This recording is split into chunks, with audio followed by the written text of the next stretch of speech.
Əziz dostlar, bu dəfə də sizə insan üçün heç bir həyati təhlükəsi olmayan və meşəlik ərazilərdə gölməçələrin, çayların, kanalların ətrafında tez-tez rast gəldiyimiz su ilanı haqqında danışmaq istəyirəm. Bu gördüyünüz ilanlar tamamilə zəhərsiz ilanlardır. Ümumiyyətlə heç bir halda insana zərər yetirə bilmirlər. Gördüyünüz kimi bu qədər ilan tutmuşam və tutarkən özlərinin müdafiə etmə üsulları var, ondan bəhs edəcəm. Yəni heç bir insana ziyan yetirmirlər. Dişləsələr belə, yəni bunların zəhər dişləri olmadığı üçün insan üçün təhlükəli deyillər. Əlbəttə ki, infeksiya tez qəbul edən həssas dərilər üçün problem yarana bilər, amma belə ümumiyyətlə bunlar zəhərsiz canlılardır və zəhərsiz və zərərsiz canlılardır. Bunlar əsasən gölməçələrin ətrafında yaşayırlar, çünki orada qurbağa, kiçik balıqlar, gəmiricilər olsun və digər kərtənkələ olsun və digər canlılarla qidalanıb təbiətin zəncirini tənzimləyirlər. Yəni ilanlarsız dünyanı təsəvvür etmək mümkün deyil.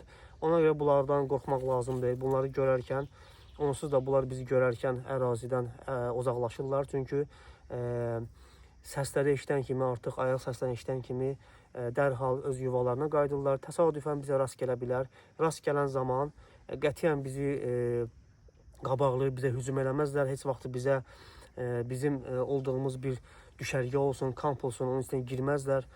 Siz bunları görərkən bunların qətiyyən çəkinməyin. İndi istəyirəm sizə onları yaxından göstərim. Onların əsasən zəhərsiz ilanların baş hissəsi baxın bu şəkildə olur. Tamamilə gördüyünüz gözlərinə baxın, diqqət edin. Bunların gözləri bu şəkildə olur və quyruğu isə nazik, uzun. Baxın, nazik, uzun. Zəhərli ilanların isə əksinə gözləri pişin gözləri kimi xət və quyruqları isə elə bilin ki, küt şəkildə, yəni qısa və küt şəkildə olur. Bədənləri iri olur. Bunların bədənləri maksimum 1 metr, 1 metr 20 santim, 1 metr yarım, bəzən daha böyüyünü də görmək olur. Yəni hər bir halda, yəni böyüyü, kiçiyi insan üçün zərərli deyil. Bunlar təbiətə çox faydalı canlılardır. Çünki bəzi təbiətdə olan qaydalar ki var, onları tənzimləmək üçün bütün heyvanlara ehtiyac var. Özləri hər hansı bir canlıları yeməklə bərabər, özləri də məsələn vəhşi qoçların yemidirlər. Çünki qartallar olsun və bunun kimi digər vəhşi qoçlar, yırtıcı qoçlar bunlarla qidalanır. Ona görə bunları öldürmək, bunları məhv eləmək olmaz. Yəni bəzən evlərimizə kimi gəlib sıxılırlar. Onların gəlmə səbəblərindən biri evlərimizdə onlar üçün şərait yaratmağımızdır. Və siz əgər evinizi təmiz saxlasanız, evinizdə bunların qidası olmasa, bunlar yəni bəzən olur yaşayış məntəqəsi çayların, göllərin, nə bilim kanalların ətrafında olduğu üçün bunlar da oradan yaxın gəlib gedə bilirlər deyə çox vaxtı bizə videolarda atırlar ki, bəs bizim evimizdə belə bir ilan var və ilan balaları var, biz qorxuruq, ailəmiz üçün nə edə bilərik? İstədim elə onlarla cavablandırım. Çünki heç bir halda ilan insanla qidalanmır, insanı dişləməklə, insanı vurmaqla, insanı nə bilim sancmaqla heç vaxtı, yəni ona bir xeyir dəymir. Odur ki, yəni siz, yəni ümumiyyətlə insanlar hər zaman canlılardan daha güclü, daha qüdrətlidir. O da bunları görərkən bunlardan qorxmağa ehtiyac yoxdur. Çünki bunların bir dənə ağızları var və bu ağızlarla bizi dişləyir. Yəni bu dişləməklə sadəcə olaraq özünü müdafiə edir. İnsan isə qüdrətlidir, əli var, ayağı var və s. Belə istədim sizə yaxından göstərim. Bunları bəzən fərqli rənglərdə də görə bilirik. Amma qarın hissələrinə baxın. Yəni bütün bu qarın hissələri bu şəkildə olan ilanlar hamısı zəhərsiz ilanlardır. Gördüyünüz kimi. Naxışlarına baxın. Bəzən yaşıl rəngdə, burada məsələn 2 rəngdə var. Bəziləri yaşıl, bəziləri biraz qəhvəyi rəngdə olur, bəziləri biraz qara ola bilər və s. Yəni bunları görərkən rahat tanıyasınız deyə mən sizə yaxından göstərirəm. Əlbəttə ki, burada verdiyimiz məlumatlar kimlərsə gedib hansısa bir ilana toxunmaq üçün, hansısa bir ilanı bilmədən araşdırmaq üçün və s. üçün deyil. Sadəcə olaraq ki, tanışlıq, yəni siz bunu anlayın, siz bunu görün, siz bunu bilin ki, sabah yəni qorxu keçirməyəsiniz. İnsan var çox həssasdır, hətta sarılığı belə keçirdə bilir ilana görə. Odur ki, yəni biz ilanları tanıya bilsək, biz onda çox rahat hərəkət edirik. Çünki bunlar da təbiətin bir sakinidirlər. Heç vaxtı bizlə bir yerdə yaşamaq istəmirlər. Sadəcə olaraq ki, biz müəyyən vaxtda təbiətdə zaman keçirdirik, təbiətə tez-tez gedə bilərik, kamplarda ola bilərik. Nə bilim, əkinlə məşğul ola bilərik. Hər hansı bir istiqamatı bunları biz əsasən yaz aylarında görə bilərik və görən zamanda bunları öldürməkdənsə, bunların yanından keçmək məqsədə uyğundur. Çünki bunlar onsuz da insanlara bir ziyan yetirməyəcəklər. Yəni biz insan olaraq niyə bunları öldürməliyik? Bəli, uzun-uzadı danışmaq istəmirəm. Yaxından da sizə göstərdim ilanları. Bir daha da göstərim, görün. Baxın, bayaqdan əlimdə saxlamışam və bir də nəyə qeyd etmək istəyirəm? Su ilanları digər ilanlardan fərqli olaraq, yəni adi su ilanlarına söhbət gedir. Bunların digər növləri də var, göstərəcəm. Bunlar digər ilanlardan fərqli olaraq iyi buraxırlar. Yəni bunları tutarkən iyi buraxırlar.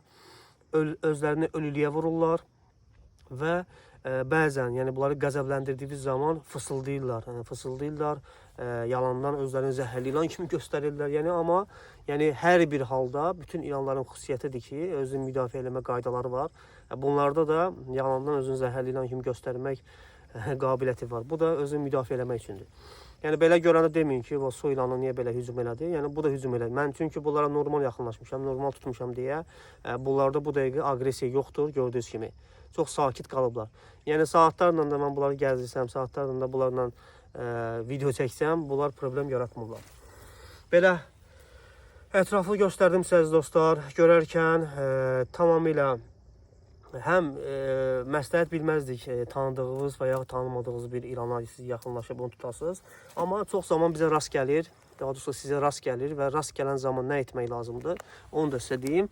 İlanlar adətən təsadüfən insanla rastlaşır. O da yatdığı zaman, nə bilim, təsadüfən onun qarşısına çıxdığımız zaman və bu vaxtlarda bizə, amma belə normalda bizim səsimizi eşidən kimi artıq ərazidən uzaqlaşırlar və ərazidən uzaqlaşan zaman onsuz da biz onları görə bilməyəcəyik.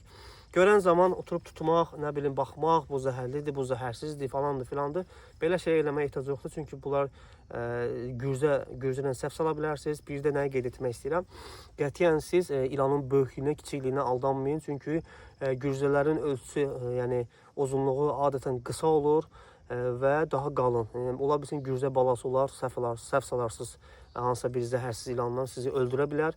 Ona görə heç bir halda ilanlara toxunmaq məqsədə uyğun deyil. Əlbəttə ki, məlumatınız var, araşdırma aparırsınızsa, nə bilim, faydalı işlər görürsünüzsə, bəli, toxuna bilərsiniz, məlumat verə bilərsiniz, o öz yerinə. Amma normalda bizim məqsədimiz insanları maarifləndirməkdir ki, yəni bu canlıları öldürməsinlər. Çünki bunlar öləndən sonra nə olacaq? Bütün aləmi qurbağa basacaq. Təsəvvür edin, hər yerdə kərtənkələ var. Hər yerə baxırsan ki, gəmiricilərdir. Necə olacaq? Birinci tənzimləyirik bunları. Onlarla heç cürə bacara bilmərik. Necə ki, biz pişiklərə adi qidaları veririk, dükandan aldığımız qidaları verdiğimiz üçün onlar artıq siçanları yemir. Nə bilim, bunlar da yemədikləri üçün siçanlar bilirsiniz də, onlar xəstəlik daşıyan canlılardır. Və onlar bütün evimizi sarırlar. Təsəvvür edin, evin hər yerində siçan var və oradakı qidalara toxunduqları üçün də o qidalar artıq təhlükəli olur və s. Ona görə hər bir heyvanın, hər bir canlının təbiətdə öz yeri var. Xahiş edirik, bilib-bilmədən onları öldürməyin. Heç bir halda öldürmək olmaz. Amma sizin evinizə tutaq ki, soxulublar, məsələn, palçıq gətirmişsiniz, torpaq gətirmişsiniz, gəliblər sizin evinizə, onları götürüb oradan meşəlik əraziyə, yaxında olan meşəlik əraziyə buraxsanız çox gözəl olar. Yox, buraxa bilmirsiniz, qorxursunuz və s. Girin, bizi izləyin, ilanlar haqqında məlumat toplayın. Əgər zəhərli ilanlarsa, siz onları lazım olan yerlərə müraciət edin, gəlib buradan götürsünlər.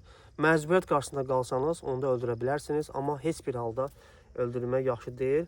Bəzən biz çöl şəraitində, ekstremal vəziyyətdə, əsasən hərbiçilər və təbiətdə sağ qalmaqla məşğul olan insanlar ekstremal vəziyyətdə ilanlarla qidalanır. Bu, yalnız ehtiyac yaranarsa bunu etmək olar.